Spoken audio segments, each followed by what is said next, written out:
Bung Rika, katanya Kementerian Hukum dan HAM juga mengajukan draft RUU perampasan aset koruptor, tapi ditolak oleh DPR. Itu benar? Yang pasti kan kalau itu kan nanti di bagian DPP ya Pak ya. Surat pertama ditolak ya? Ya. Ditolak oleh DPR. Jelas ditolak itu. Ya. Ada dua, Ya. jadi pembatasan uang kartal, artinya kita semakin sulit untuk tunai, Ya. dan kemudian perampasan aset, Ya. itu bahkan ditolak. Bahkan kalau undang-undang pemasyarakatan ini crash program, nggak waktu lama, perdebatan nggak lama, dan biasanya itu DPR agak rajin mengundang saya, termasuk misalnya RUU Kejaksaan segala macam, ini nggak pernah mengundang siapa-siapa untuk pembahasan undang-undang pemasyarakatan. Perampasan aset ditolak, menurut Anda apa backgroundnya? Ya pasti itu takut nanti berdampak impact politik. Dan Terhadap? iya, pelaku-pelaku pembuat undang-undang itu kan pemerintah dan DPR. Ya, artinya tidak mau membuat senjata makan tuan, begitu? Ya salah satunya itu. Kemudian juga bahwa konsep ini nanti biaya politik kan tinggi. Selain senjata makan tuan, politik itu tinggi. Nah kalau perampasan aset dan uang kartal tadi disahkan, ya itu membatasi, dan itu akhirnya biaya-biaya politik tadi tidak tertutupi. Terima kasih, Pak.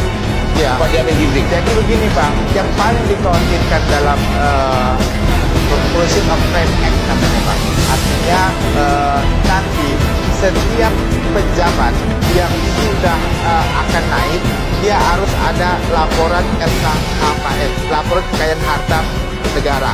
Dia setelah menjabat, dia juga sisanya nanti kalau ada peningkatan itu namanya illicit. Seberapa penting itu undang-undang perampasan aset? Penting banget Bang, Penting karena dia bisa mengajukan gugatan keperdataan atas benda.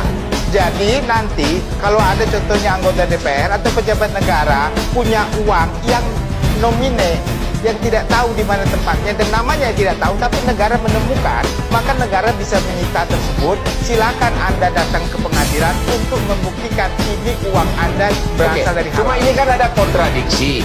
Di satu pihak koruptor diperingan Ya. dengan undang-undang ini tahun 2022, Ya. tapi undang-undang perampasan aset itu memberatkan koruptor.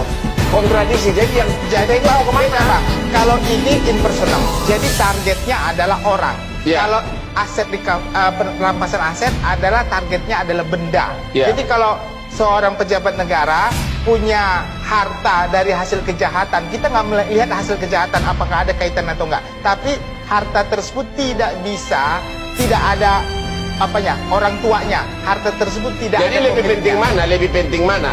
Lebih penting koruptor dimiskinkan, Ya.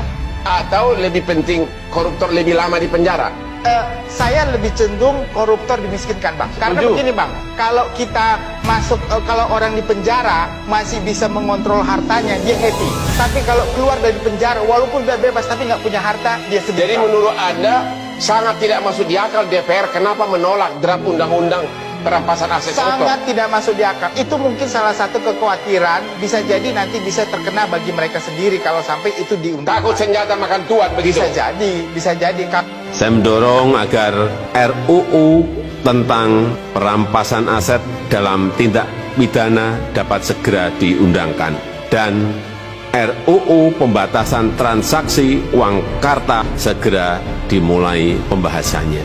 Dalam konteks hubungan antar negara, Keketuaan Indonesia dalam G20 telah menyepakati bahwa agenda prioritas dalam pemberantasan korupsi akan terus dilakukan. Dan sebagai Ketua ASEAN, Indonesia akan menguatkan komitmen pemberantasan korupsi dan penegakan hukum di kawasan. Saya tegaskan kembali, saya tidak akan pernah memberikan toleransi sedikitpun kepada pelaku tindak pidana korupsi. Saya rasa itu yang ingin saya sampaikan.